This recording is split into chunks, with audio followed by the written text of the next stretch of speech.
Welcome into Stacking the Box with Iain MacMillan and Sterling Holmes. I am Sterling Holmes. A lot to get into. I know it feels like we've drug on to this Aaron Rodgers, Lamar Jackson saga for so long, but we finally have more information. We have news, a lot to get into.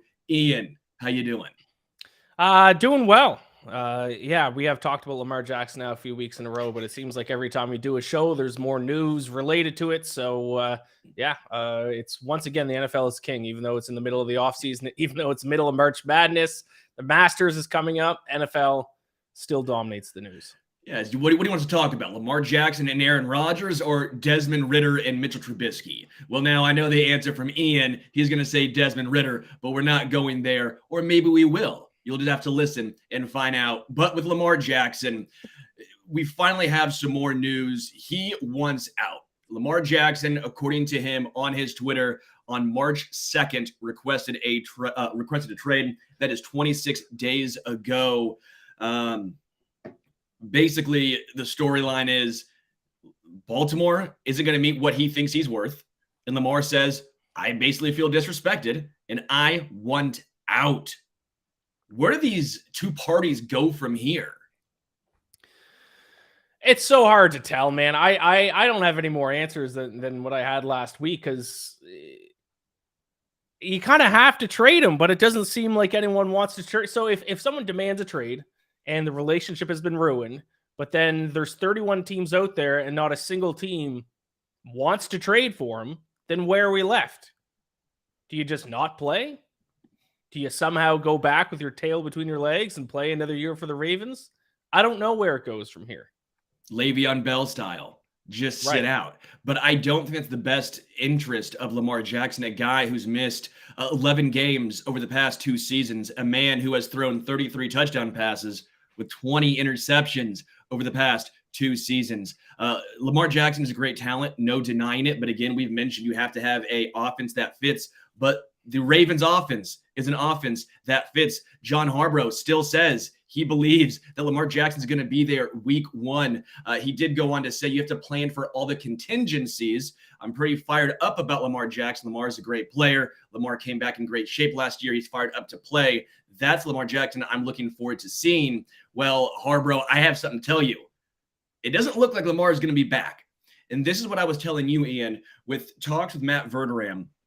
When you don't have an agent, when Lamar Jackson is the agent, when he's the man sitting face to face with the team, trying to determine their value, you're going to hear some unsavory things about yourself. You're going to hear about how, hey, in the biggest games, you weren't able to play. That drops your value down. Hey, Lamar Jackson, yes, you won an MVP, but what has that translated in regards to playoff success? Bridges can get burned. And it sounds like bridges have been burned. This is, again, why I think Lamar Jackson will be much better off with an agent, and you're seeing firsthand why. Yeah, I agree. That's kind of my biggest issue with the whole thing. No agent does not seem to be the way to go, especially when you're trying to get a ton of guaranteed money like it looks like he's trying to get. So yeah, I mean, there were some odds released for what team he ends up going to. The top team on the list right now is the Colts. My Falcons are still second, but I used to think he was going to end up with Atlanta. I thought Atlanta was going to trade for him. I don't think that anymore, especially once they signed Heineke to be the backup. Arthur Smith was on record today, actually. He didn't even want to talk about Lamar Jackson. He echoed the sentiment that Desmond Ridder is their starting quarterback moving forward. He didn't want to talk about Lamar Jackson. Now, once again, though, teams, this wouldn't be the first time that teams have said one thing and done another. But I think it was you, Sterling, that brought up the Colts last time. Mm-hmm. I think now he kind of does seem like the most likely. It seems like the most likely option. That's where he's going to end up is in Indianapolis. It would be interesting there. That offense, in my opinion, isn't necessarily fit for Lamar Jackson, at least how it's currently constructed. But it would make the Colts a better team. They don't have a QB right now. They've gone with the Band-Aid route the past few seasons. They've never gone all in, basically since Andrew Luck retired, right? That was the last time they had a legitimate bona fide quarterback of the future, franchise quarterback. Lamar Jackson would be their franchise quarterback. It would make some sense. I see Jalen Butler in the chat saying 49ers should make it happen for Lamar. I will say this. We'll talk about the 49ers a little later on in this show and their quarterbacks, but Lamar Jackson on the Niners would be a dream. That would be the absolute perfect fit for Lamar. It'd be the perfect fit for the 49ers. They tried getting a Lamar Jackson-esque type quarterback, at least a quarterback who can run in Trey Lance. He was injured. Lamar Jackson, in my opinion, would have the best fit in San Fran. I just don't think that happens. San Fran's been trying to go this QB, rookie quarterback route. I don't see them paying this much money for a QB. No, and I think the list of teams now is pretty slim. And it seems like the Colts are the only one that are still potentially in on him based on some things said lately. So, 49ers would be fun. Atlanta would be fun if he ended up there. But I think it's the Colts. It's either the Colts or he's back with the Ravens. One of the two. Yeah.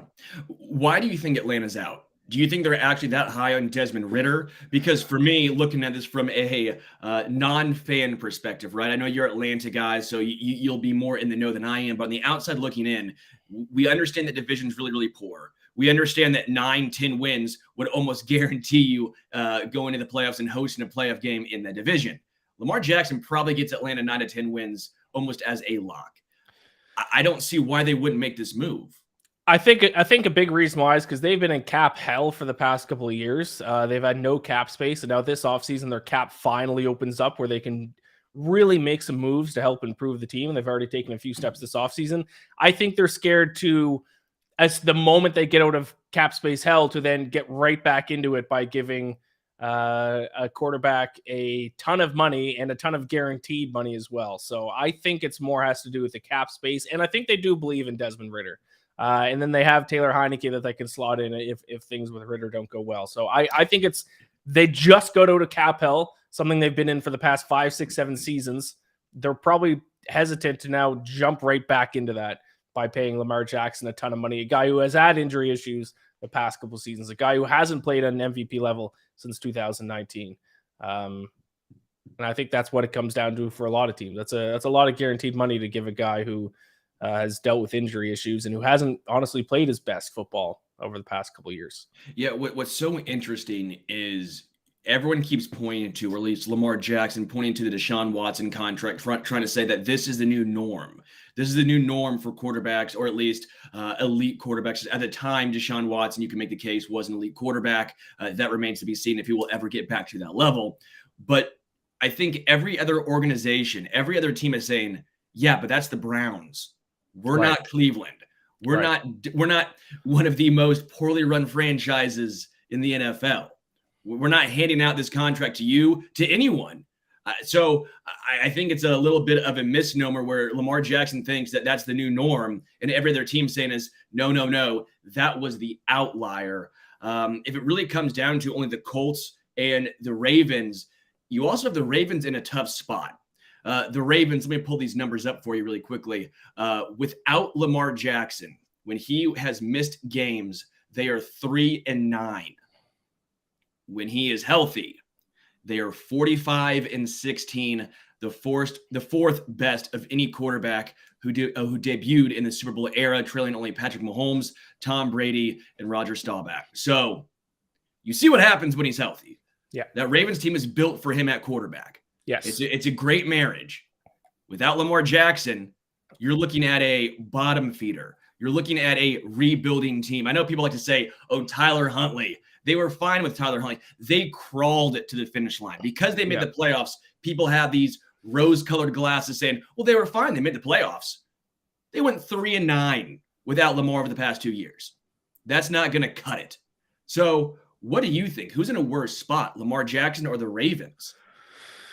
Yeah, the Ravens. I think they would have to completely scrap the team and start all over if they lose Lamar Jackson, unless they pick up a quarterback themselves or, I don't know, move up in the draft and take a young guy. This is not a strong offense without Lamar Jackson. They got Mark Andrews and then basically nobody else, which is kind of the problem. Part of the reason why Lamar Jackson wanted out to begin with is he had no weapons really. So, the Ravens, if they can't figure this out, they're, especially because they play in such a tough division as well. You can't afford to take a step back at the quarterback position when you're in a division with teams like the Bengals with Joe Burrow and even the Steelers with Kenny Pickett if he takes a step forward this year. So the Ravens are in a tough spot.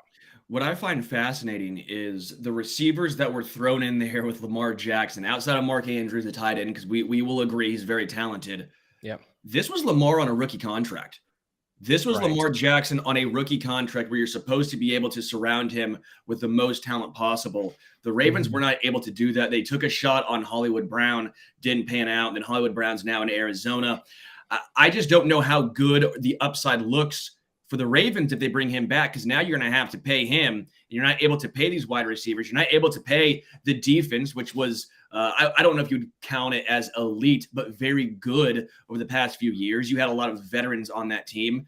I think this probably also goes in consideration if the Baltimore Ravens saying, hey, we may have capped out with Lamar. We saw the absolute peak of him as a team. He won an MVP, but we saw what the team was. There's no Super Bowl. There's no rings.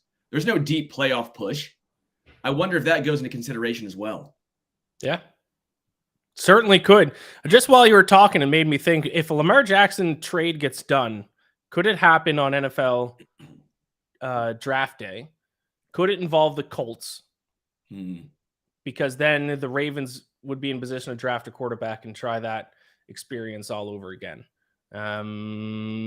Would the Colts give up? What do they pick? 5? Is it? Look it up. Would they be willing to give up that pick to get Lamar Jackson? It's top 10, top 8, top 7. It'd be outstanding if you looked it up and they give you a great answer. Pick 4. Yeah, 4th. I love when you like just type in on Wikipedia and go like, what pick do the Colts have? And it's like, here's a list of all their picks they have. They have this many picks. No, I want to know the number, not how many picks they have. I don't care where they draft in the 6th round. Give me number 1. You know what I'm looking for.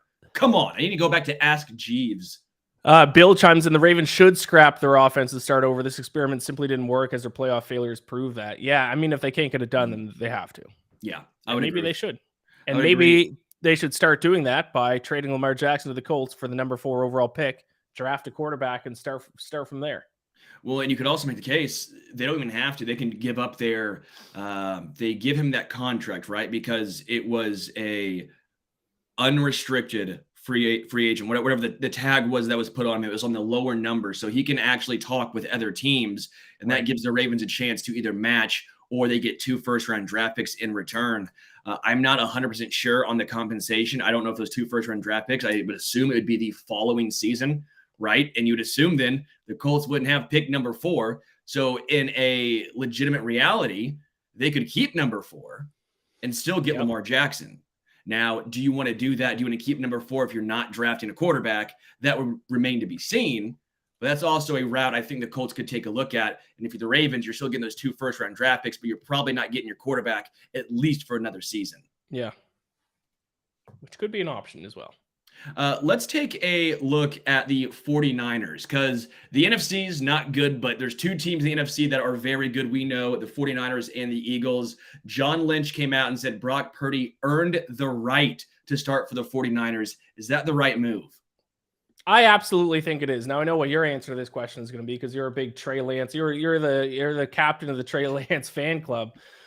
But I don't know how you can sit Brock Purdy. Let's say Mr. Irrelevant actually is a good NFL quarterback. How stupid are you going to look in a couple of years when he goes to another team and dominates, and you let him ride the bench? I mean, this is a guy, you have to look at his numbers. And I know the argument that comes up every time is that, any quarterback could do well on this roster. I don't think that's necessarily true, or at least not as good as Brock Purdy played. This team was 8-1 in the regular season with him as a starter. They only lost to the Chiefs. Actually, a couple of those games were earlier in the year. 6 as an actual starter, he was 6-0 in the regular season. Only 4 interceptions all season, 13 touchdowns, a quarterback rating of 107.3. I don't know how you can't start him at the start of the year. Now, if you go with him at the start of the year and he doesn't perform as well as he did last year, and this is all based on if he's going to be healthy to start the year. He might not even be healthy to start the year. If he is, and he stumbles out the gates, then I think you have a somewhat short leash on him, and then you give Trey Lance a shot. But if both quarterbacks are healthy at the start of next year, you have to go with Brock Purdy. Is Brock Purdy better than Jimmy Garoppolo? Yes. So far he has been, yes. My pushback is I think they're very similar quarterbacks.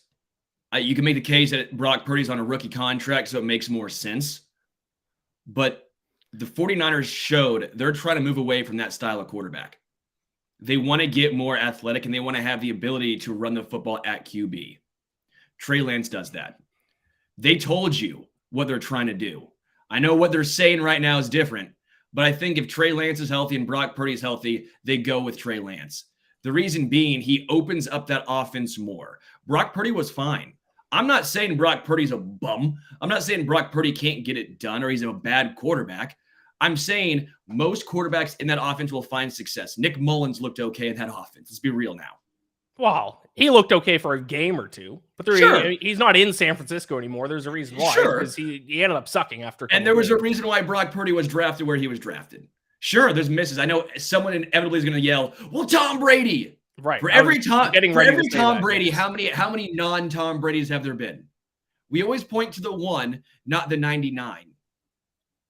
Right? We always point to the one, not the 99. Look at the 99. I'm telling you right now, Trey Lance opens up that offense. He has a stronger arm. He can run the football. I think your floor is even higher with Trey Lance because he can run the football. I know there's accuracy concerns with Trey Lance. I understand this, but they went out, made sure they traded up. They drafted Trey Lance for a reason. He will be the guy. I think the stats show Brock Purdy was better than Jimmy Garoppolo. 8.1 yards per throw to 7.9. Quarterback rating of 107.3 compared to 103. QBR of 65.6 compared to 54.3 last season for Jimmy Garoppolo. Brock Purdy was better last season. But look up Jimmy G's best year in San Fran and look at what Brock Purdy did last year. Okay? We know the ceiling with Jimmy G. Don't we? We know what the ceiling is. It was a very good team. They went to the Super Bowl. They had a chance. They didn't get it done. That was with one of the best defenses, if not the best defense in the NFL. We know that ceiling. Those guys are gone. And now you expect Brock Purdy to somehow get it done, running a similar style offense. I don't believe it. There was a reason they went out and got Trey Lance. Bill says you spend 3 first-round picks in a QB, then give up on him after 3 or 4 games. Ouch. I'm with you. He got hurt. It wasn't like he lost the job. He got hurt in what, game 2? Game 1, whatever it was? He didn't even have an opportunity. You don't give up on a guy for injury like that when you draft him, what was it, 3rd or 4th overall? Noted 49ers fan Hunter chimes in and says, Brock is way more athletic than Jimmy G. Brock makes plays outside the pocket. Jimmy G's best year ever versus Brock's first 8 games in his career. Sure, but do you think Brock Purdy's those first 8 games, those are going to be his worst 8 games, and all of a sudden he's going to be an absolute stud? I don't see it. Those could be his best 8 games in his NFL career. We don't know. Some dudes get those first few games out. Look at freaking, I almost cussed right there. I apologize. Mike White for the Jets. He's good for his first couple games every year, then he flames out. No one's saying Mike White's the guy. I don't think that's a fair compare. Yeah, but Brock Purdy did it for 8 straight games or however many games he played this year for the 49ers. Mike White did it for 1.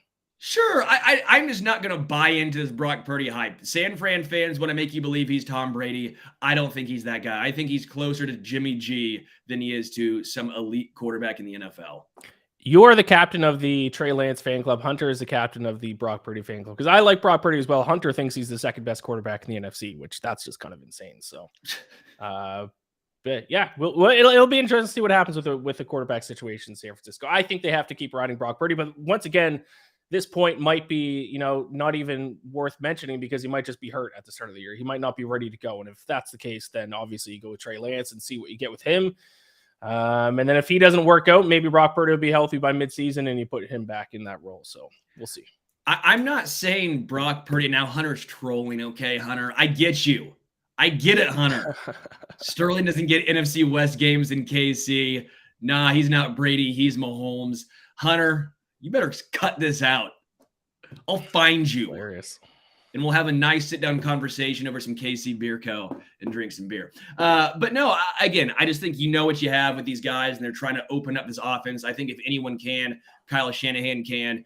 That offense would be lethal if you add in the ability to run with the quarterback, which, again, Trey Lance can. That was, again, I think the whole thought process of drafting him where they drafted him. But let's move on because it seems like you and I will not agree here.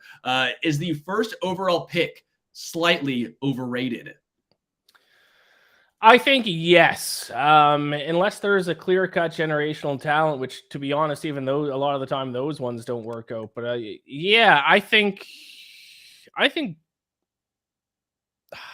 most of the time, yes. I guess maybe the only time there isn't is if you need a quarterback and there's only one good quarterback in the class, then that top pick is pretty valuable. But like for this year, I think this year the first overall pick is way overrated. I think the Panthers overpaid for that first overall pick because there's a ton of quarterbacks and they're all just kind of, some of them might work out, some of them might not. Like none of them, there's no clear-cut number one guy this year for quarterback in the NFL draft. But overall, yeah, I think the number one overall pick is a little bit overrated. I'm just looking back at the history of number one overall picks, and they probably hit at less than a 50% rate. If you go back starting with Joe Burrow obviously so far so good. Kyler Murray, Baker Mayfield didn't work out. Myles Garrett, yeah, but the number one overall pick, did he live up to that hype? I don't know. Jared Goff, not really. Jameis Winston, no. Jadeveon Clowney, no.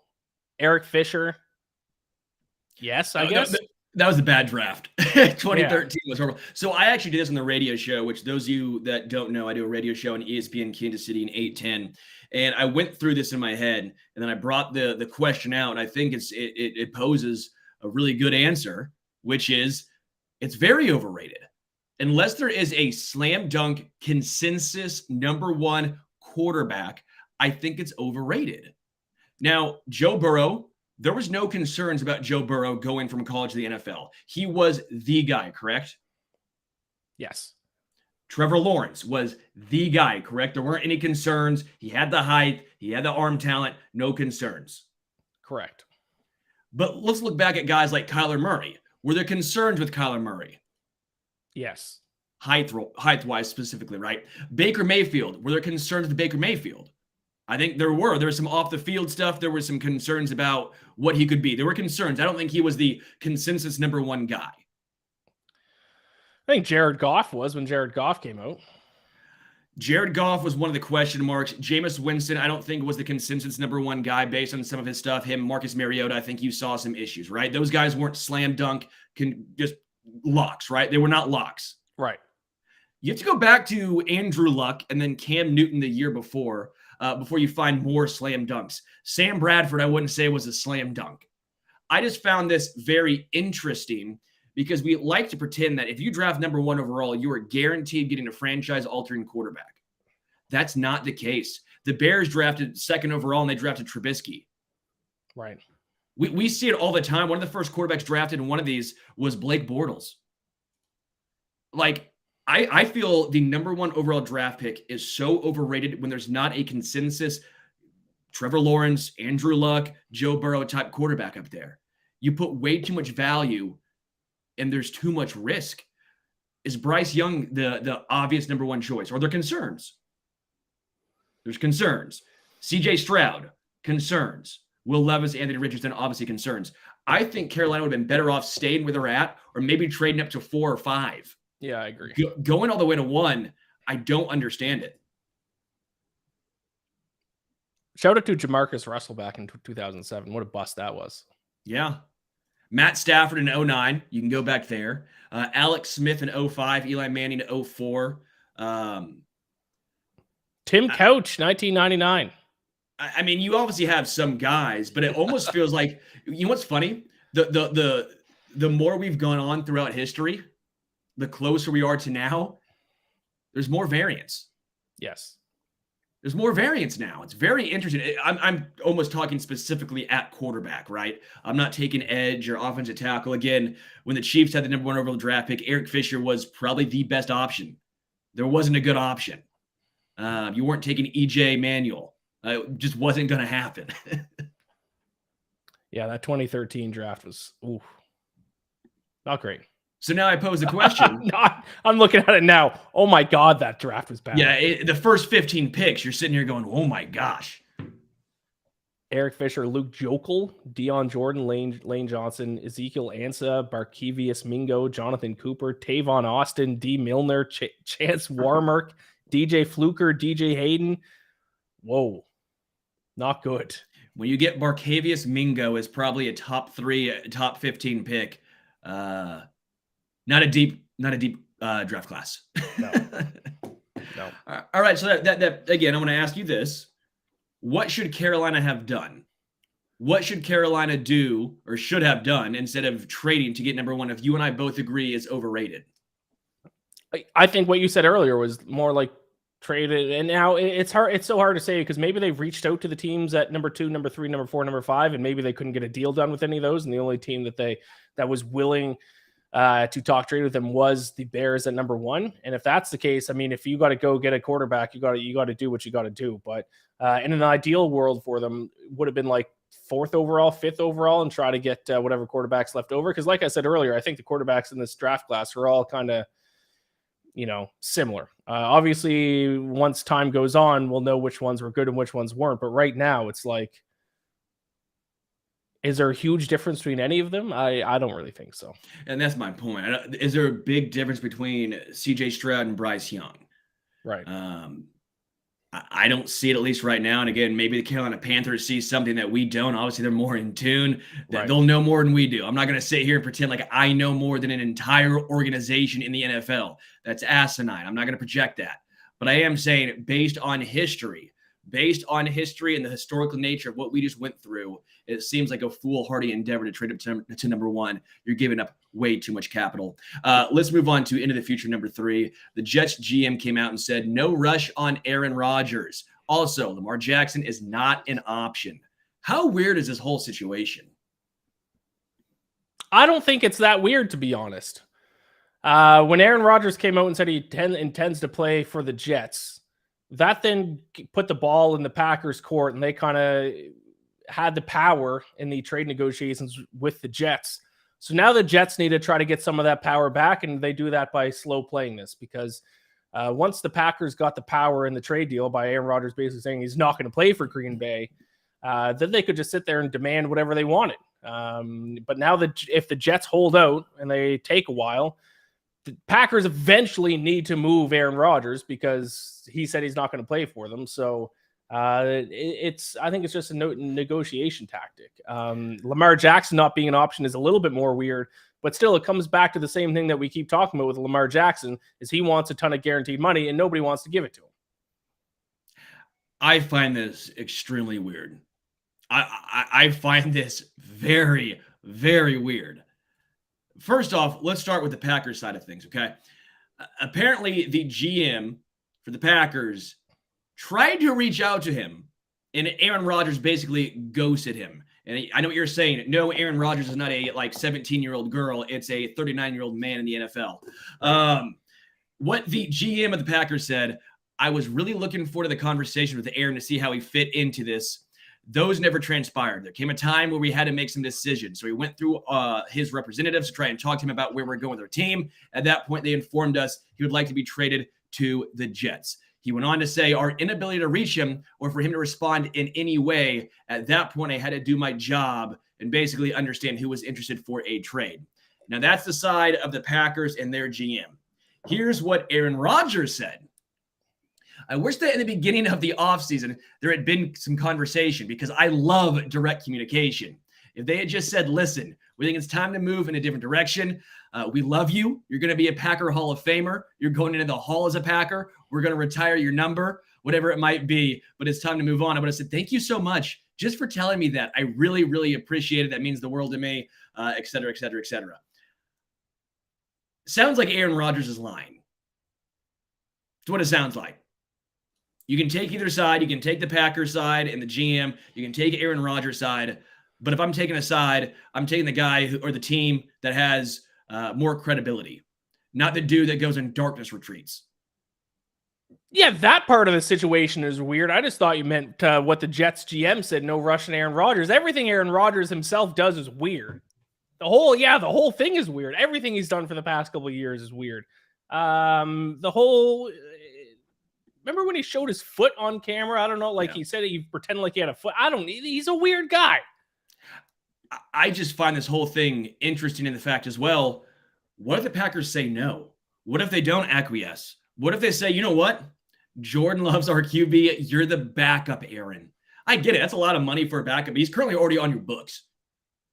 At some point. But I mean, then you're just out of spite. You're just because you'll get assets for him. Now maybe that asset's only like a second round pick or a third and a fourth, but you'll get assets for him. So not moving him, you're just hurting your team.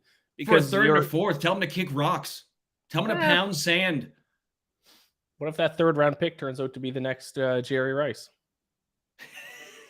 Again, you with your 1 out of the 99. Go with the 99. What if it's Breland Speaks? Yeah, but I mean, still, my point still stands. I mean, if you're just going to leave him on the team for spite, I mean, go ahead. No, if I was a fan of the Packers, I wouldn't be happy because you're just leaving assets on the table. I get it. It just, I don't think that the Jets are in as good of a position as you do. I just don't see that happening. I think the Jets are trying to act like they're the strong, coming from a place of strength. I just don't think they are. You can say all you want that something's going to get done and that Rodgers wants to play for you. I get that. But until a deal is actually done, until it actually happens, he's not on your team. You currently have Zach Wilson as your quarterback. Like, the Jets aren't in a good place. They're trying to act like they're confident and they're calm. I don't believe it. Yeah. Packers are reportedly seeking that first-round draft pick, which would be 13th overall. The Jets don't want to part with it. Joe Douglas declined to comment on whether that pick is off the table, saying he doesn't want to discuss specifics. What do you think? Do you think that first rounder is still on the table? Do you think it's off for sure? No, I think it's still on the table. I don't know if that's what the deal's eventually going to be, but I think it's still on the table.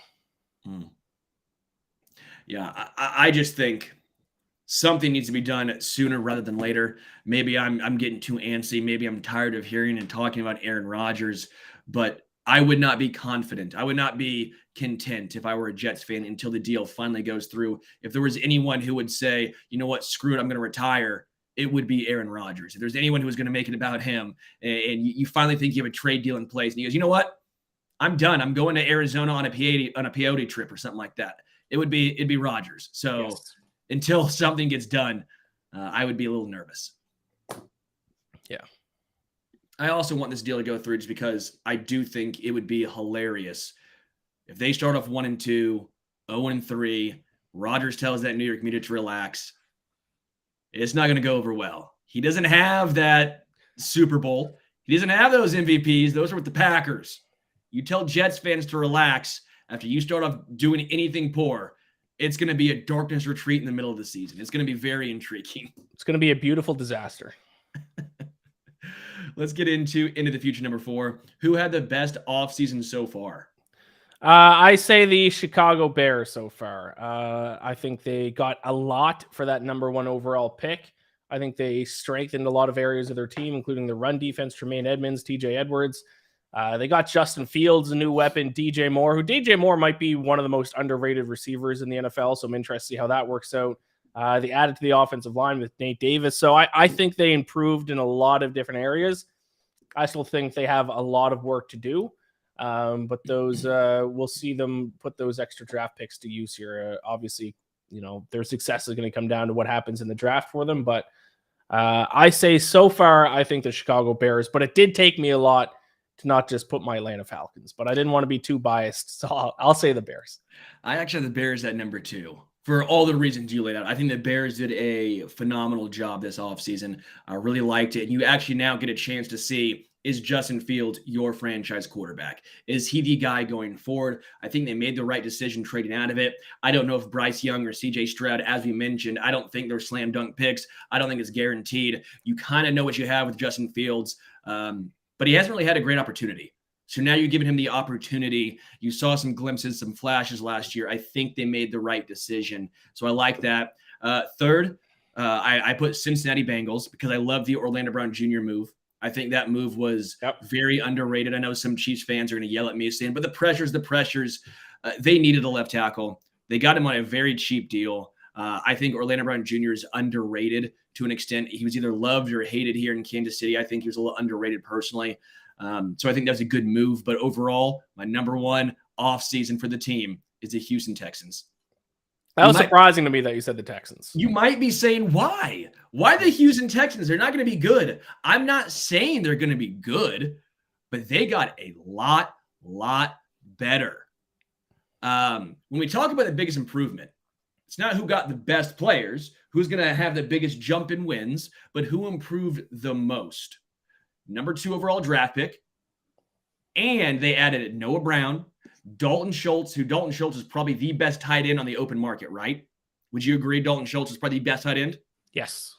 Robert Woods, Laramie Tunsil to a record-setting contract, but they kept Laramie Tunsil, which was a shock, right? And then they brought in Devin Singletary to pair with Dameon Pierce. Now, here's why. They're doing all the right things to give a quarterback a chance, a rookie quarterback a chance. They kept Laramie Tunsil. They brought in a wide receiver in Robert Woods. They brought in the best tight end on the open market in Dalton Schultz. Where do rookie quarterbacks tend to look first? Tight end. What do they need to have? Time. And especially not worrying about your blind side. Maybe the best or the second best left tackle in football, and Laramie Tunsil is now going to be there.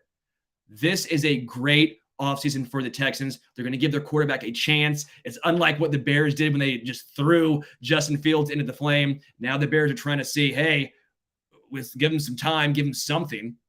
But the Texans are doing it year one. This, to me, is a very good offseason for Houston. Yeah, a lot of smart moves. Maybe not the most flashiest moves in the offseason so far, but a handful of calculated smart moves that'll move the team in the right direction for sure. And when was the last time you said that about the Houston Texans? When was the last time you said a calculated smart move? I don't remember ever saying that about the Houston Texans. So for me, I think this is a massive step in the right direction for them. I know some people are going to be probably yelling at me saying you're an idiot. And again, take into account, I'm not saying Houston's going to be good, but I am saying they're giving their rookie quarterback a chance to have success. They're giving them a chance to see what they actually have in year one. They're giving them a chance to say, hey, your blind side's protected. You have your tight end. You at least have a couple wide receivers. Yes, no Brandon Cooks, but you have Robert Woods, which the whole Brandon Cooks situation is bonkers to me. That dude's gone over 1,000 yards 6 times, and he's on his, 5th team? It's crazy. There's obviously something underlined we do not know, but I just really like overall what Houston's doing. But the Bears, I'm with you. That was tough for me. That 1-2, both having great off seasons. Yeah, I agree. But I mean, the Falcons off season. I looked at some rankings. No one's given them like a top 3 ranking. I think they've had. Well, yeah, if they got Lamar Jackson, sure, I'll believe it. But you got Desmond Ridder. Come on. Jesse Bates can do a lot of good things for us on defense. That's like buying a spoiler for your 1993 Toyota Camry. Fix the engine first. And what's the engine? The quarterback? The quarterback. You're the biggest Desmond Ridder hater on the planet. Hey, you want to trade Kyle Pitts? What? Trade Kyle Pitts. No. You're just going to use him as a blocker. You think George Kittle blocks we do got to get Kyle Pitts. Look at Kyle Pitts. We got to get Kyle Pitts in the offense a little bit more. I'll admit that was tough watching that last year. Is there any actual consideration to Kyle Pitts being traded? Because I've looked around the NFL, and there's so many fans, not of the Chiefs in particular, but obviously Chiefs fans as well, but a lot of other teams saying, how can this so-and-so team land Kyle Pitts? Is there a reason why that conversation has been going on? No, I don't think so. I mean, to be honest, Kyle Pitts was actually used in the offense more than people think. But the issue was Marcus Mariota couldn't throw the deep ball. There was like 5 or 6 times he was wide open deep down the field and Marcus Mariota overthrew him. So they were throwing him the ball. Marcus Mariota was just missing him for some reason. Jalen Butler asks, how about the Jaguars with Calvin Ridley coming off his year-long FanDuel suspension? I think it's a good move, Jalen, but I don't know if that would count it into this offseason since that was made last offseason. But I do think that's a good point. The Jaguars, we talked about it, was it 3 weeks ago? Maybe in your first show we did together here on Stacking the Box about how good the Jaguars offense potentially looks next year. I talked about Christian Kirk, Travis Etienne.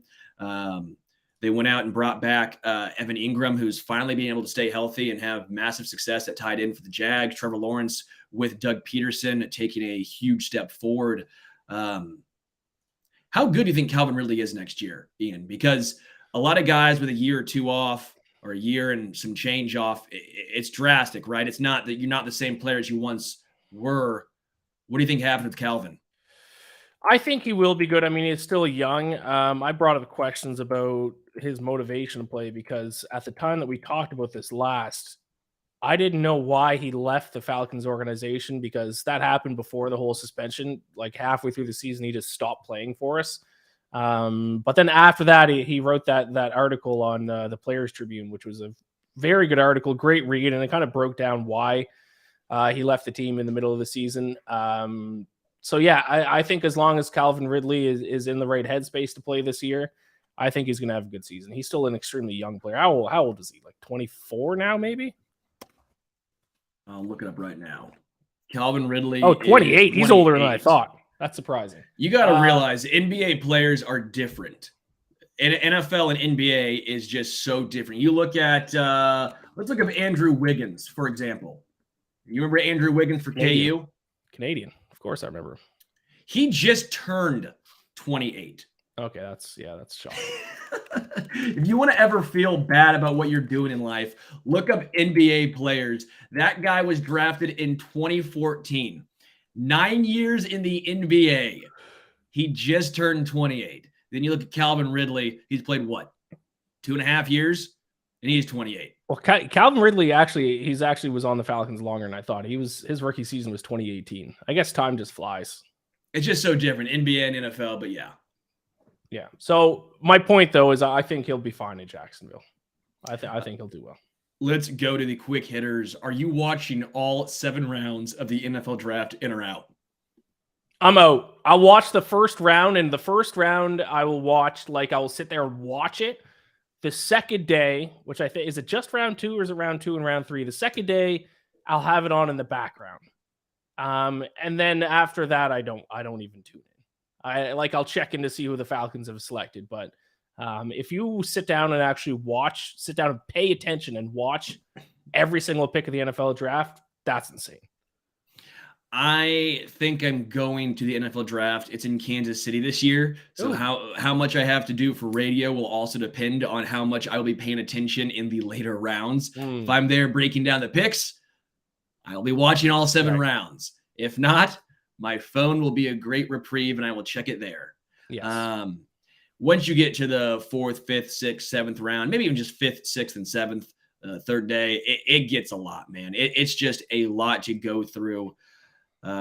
First round, I always sit down and watch, grab a couple beers, get some dinner, boo Roger Goodell. But now it's live in Kansas City. I'm going to be there. It'll be fun booing him in person. I've only done that one other time. That was when it was in Philly and the Chiefs drafted Holmes. I went to that one, and that was just an incredible experience. Yeah. I'd love to go to an NFL draft.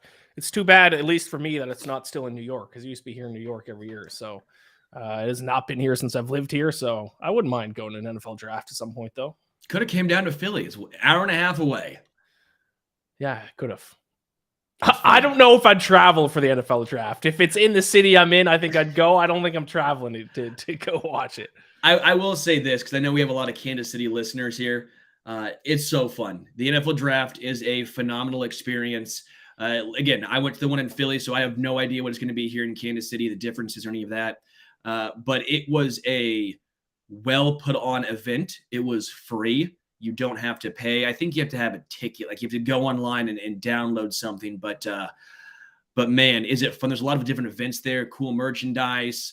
In Philly, it was on the Rocky Steps. I was actually able to walk to the NFL draft, which is great because my house and how kind of Philadelphia works big so you can walk there. So I walked to the draft, heard them draft and watched him draft Patrick Mahomes, which is pretty freaking cool. But yeah, if you have a chance to go to the NFL draft, Iain, anytime you have a chance, I'd recommend it. It's a very cool experience. Will do. Let's look at number 2 quick hitter. Dan Campbell is a good head coach, in or out?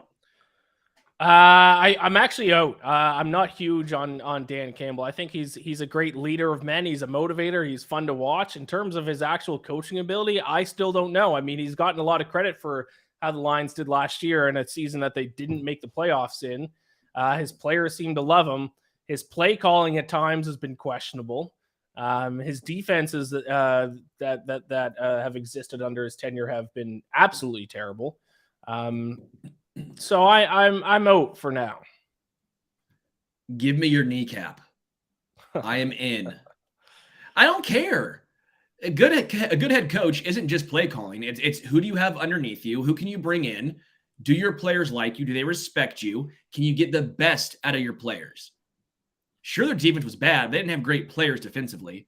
I think they got the best out of that team last year. Look at Jared Goff. That might have been his best season in his entire NFL career. We talk about Sean McVay as an offensive mastermind. Look at what Jared Goff did in Detroit last year. He was top 3 quarterback in the NFC. It was wild. I mean, you got to give him some credit. I think Dan Campbell is a damn good head coach. And again, I'm not just saying the X's and O's, but everything he does. He has his players' respect. They trust him. Did it come off cheesy at first? You bet your ass it did. I thought he was going to last 1 year and be gone. I think he'd be a fantastic college coach. I think a lot of his traits would do very well at the college level. I think you need more X's and O's, and I don't know if he has the X's and O's to really turn this team into a contender in the NFL. If you can put people underneath you that have the X's and O's, he can survive and thrive in the NFL. I do think he would be a phenomenal college head coach, though. Like, he seems like Dabo Swinney almost, that super cheesy kind of get out in your face. Yeah, I can see that. Let's look at number 3. Mac Jones will significantly improve in 2023, in or out? I'm out on that, although it is interesting now that the experiment of having Matt Patricia be your offensive coordinator last year was a complete disaster. He hasn't really had any weapons surrounding him throughout his NFL career so far. So there could be an argument that he would improve, but I'm still going to say out. I haven't seen enough to think that even if he does have the weapons or does have a good offensive coordinator, that he can get it done. So I know there's a lot of people in the Patriots organization that do have faith. Apparently he's been at their facilities every single day so far this offseason. So we'll see. I'm still going to say out, though. Oh, I'm out. I'm out. I'm not a Mac Jones guy. When he was drafted, not a Mac Jones guy. Year 1, year 2, what's this, year 3 for him? Still out. I just don't see it with him. Although I will say if he goes to the 49ers, he would have great success. Let's get Hunter back in for that take. I mean, seriously, though, Mac Jones, Brock Purdy, throw him in a bucket and call it a day. Unbelievable. I disagree. But I'm out on Mac Jones. I think the Patriots still need to find their quarterback. Bailey Zappi, I don't think is that guy either. Although I will say I sometimes like what Bailey Zappi does. They allow him to go out there and sling the ball. Maybe if they actually allow Mac Jones to sling the ball more, kind of a la Bailey Zappi, they might have more success. I would like to see them. I would like to see Bailey Zappi start more games and try and play a more reserved style of play. And I like Mac Jones to be more aggressive. It's almost like you want those two to merge and get some of those tendencies out, because I do think Mac Jones, there might be some more talent there, but he seems at times to be very, very nervous, whether that's the offensive game plan, whether that's just based on they don't want him to throw the rock. I don't know. Whether he can throw the rock, I don't know. But it seems like if he couldn't, why draft him in the first round? Let's go on to Anthony Richardson will be a good quarterback in the NFL, in or out? I'm out. I've been out on all these so far, but I'm going to still say out for this one too. Now, I'm not a huge college football fan, so I didn't watch a lot of Anthony Richardson tape, but there are people who I know who are really into college football don't understand why he's getting so much hype heading into the draft, especially during the combine. There's always that one guy, especially a quarterback, that kind of explodes at the combine.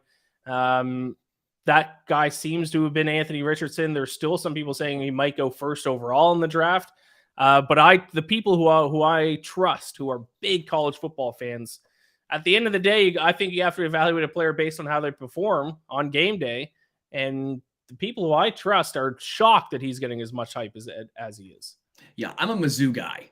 Okay. So I watch a lot of SEC football. Right. I'm out on Will Levis. I'm out on Anthony Richardson.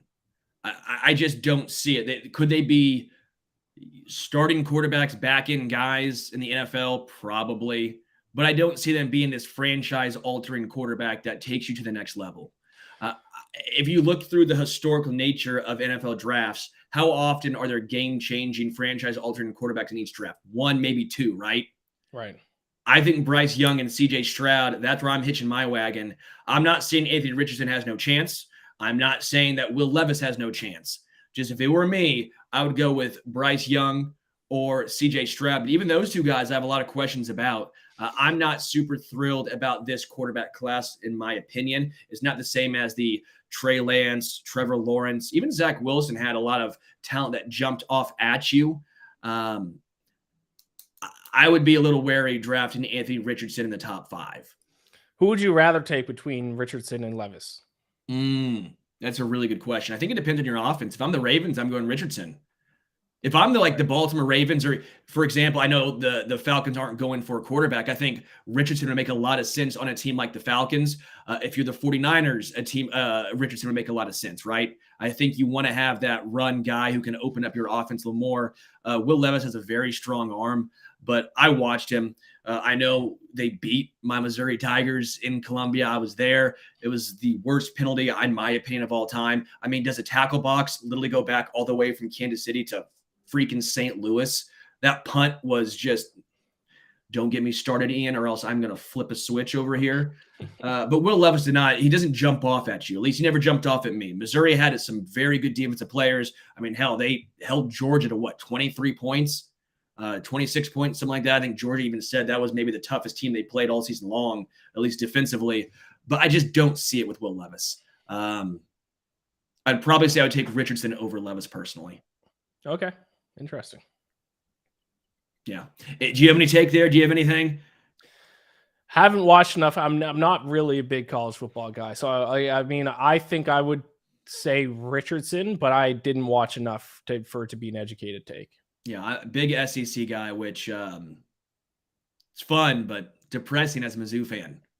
Yeah, being a Canadian, we don't grow up watching SEC football or American college football at all. So, no, I'm not really a huge college. You got hockey up there. You got hockey, and we have Canadian college football. Go Mounties, the Mount Allison football Mounties. You also have the CFL with James Franklin, former Mizzou quarterback. There you go. There you go. All tied in. Go Argos. The Lions will win a Super Bowl before the Jaguars. In or out? I'm out. It's a clean sweep. 0-5. I'm out on all 5 of these today. I think the Jaguars will. I think the odds are pretty similar for both these teams heading into this season.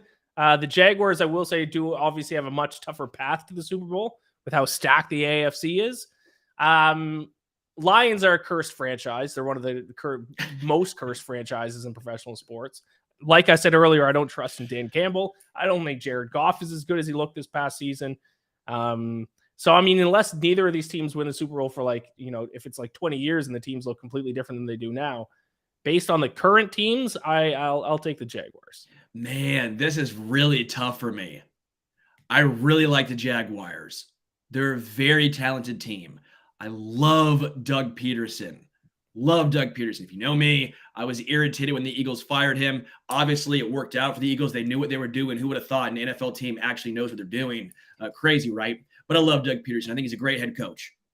But in the AFC, Chiefs, Bills, Bengals, I don't see anytime soon the Jags being better than all of those 3 teams. You're going to have some luck go your way. Almost every single Super Bowl, something good has to happen for that team, whether it's an injury to an opposing team, whether it's you staying healthy for the full year, whether you don't have to face a team in the playoffs because someone else takes them out. I get that. But I also think the Chargers are a good team. Not a great team, but a good team. The AFC is just so deep. You get Aaron Rodgers to the Jets. I just it's too much of an uphill battle for the Jags. So I'm in. I think the Lions will win one before them. I think that the Jags are a much better team. I'm not denying that, but I think that the Lions have a much easier path. All right. That's where I'm at. I will also say, before we get to what's going on, what happened to Tennessee? Oh, yeah, they fell a game short, didn't they? Uh-huh. Well. Well. Looks like I might owe you some beer. I was nervous, man. I was nervous. Tennessee was up in that game, and I'm sitting there just sweating it out. Just, God, if Tennessee wins this game, this rock fight again, we'll be pissed. But F-A-U. Yes. Go Owls. Uh-huh. Yeah. Can I get some, what's up? Some Moosehead? Yes. Can I get some, what's it, Labatt Blue? Well, I wouldn't torture you enough to make you drink Labatt Blue. What are some other Canadian beers? Give me some. Well, I mean, there's a ton I don't think that are available in the States. Alexander Keith's is a very good one. That's actually Nova Scotia, in the province that I'm from. That's the beer of Nova Scotia. You got some Schooner beer would be good. I don't think that's available around here. Molson Canadian, that's crap. Don't drink that. The best beer that's Canadian that is available at places in the States is Moosehead by far. Okay. I'll get a 6-pack of Moosehead on you. What a good bet. What a good bet. I'm not right off it. You'll learn, especially when the NFL season actually happens and we do our little bets, you and me. Yes. You're going to win 90% of the time. But that 1 out of 10, that Brock Purdy, I will let you know. Yeah, we'll get some bets going in the NFL season. I feel like I'm going to be picking against the Chiefs quite often, which probably isn't going to be a smart strategy. So who knows? I'm sure I will owe you some more beer in the future as well. So what's going on with you? MLB opening day is Thursday, so that's huge. Preparing for that. Masters is next week. That's a huge week as well. The NHL playoffs start soon. So still obviously keeping an eye on everything NFL related, but still got a lot of other sports going on. 2009 Masters. Were you there? I was there. It's actually signed by everyone outside of Tiger Woods. Wow. But I got Phil Mickelson on here, Jack Nicklaus. Wow. Oh, one of my favorite golfers of all time. I forgot. I'm drawing a blank on his name. Not Retief Goosen. Awkward. Where's he from? Weird swing. Where's he from? I don't remember. He's got the hitch in his swing. You know what I'm talking about? Oh, it's going to drive me insane. I loved him as a kid. Oh, dude. Has he won the Masters? Has he won a major? No, he's not won a Masters, but he's been a major golfer for a long time. Does he still golf? I need some kind of hints. I can't just guess a random guy. The weird swing. He's got the hitch in his swing at the top. He brings it back, has the hitch up top, and then comes back in. Oh, it's going to drive me insane. I'll think of it and text you it because I'm an absolute buffoon right now. But yeah, I love the Masters, man. Big Masters guy. I will also say Royals baseball. Massive baseball guy. The Royals are not going to be good, but I will watch every single game. Hopefully go to the home opener. Who are you a fan of? Is it Toronto? Blue Jays. Remember when the AL playoffs and the Royals beat the Blue Jays in the ALCS? Yes. I still have beef against the Royals because of that. I still don't like Jose Bautista, so at least we have that going on too. I love you and me having beef. I like this. Well, I mean, there's not going to be much of a beef when the Blue Jays play the Royals this year because the Blue Jays will probably beat them every game. How dare you? And you took Whit Merrifield. How dare you, sir? Blue Jays are going to be a good team this year. No, they'll be salty. I like the Blue Jays this year. They have a lot of good talent. I love baseball. I'm sure we'll talk a lot of baseball on the end of shows. But again, we are an NFL podcast. That will be the majority of this show. And this was Stacking the Box. Iain MacMillan. Make sure you follow him on Twitter. Iain MacBets on Twitter. I am Sterling Holmes. You can follow me on Twitter at HomestretchKC. If you'd like to leave us a review, we would really appreciate it wherever you get your podcast, wherever you review podcasts at. It means the world to us. Please give us 5 stars. You can ask some questions. We will answer said questions live on the show. For Iain, I'm Sterling. We are out.